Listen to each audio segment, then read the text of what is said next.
Uh-oh, they're not asking for the force of friction. Okay, so let's see. What is the mass of ice you have if it takes 12 newtons to slide it at a constant speed on ice? Ice on ice. Okay, so hold on. Ice on ice. Woo! Oh no.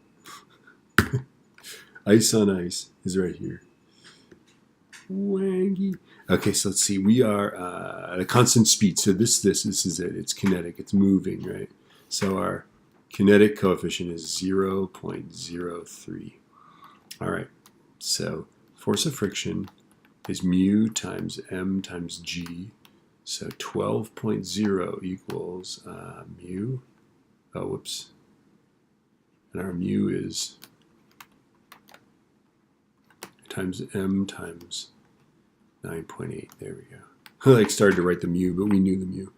We knew the mu. Okay, so to solve for m, I'm going to take 12. So type of 12.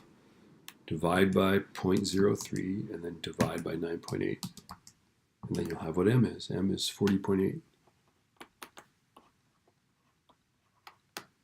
kilograms.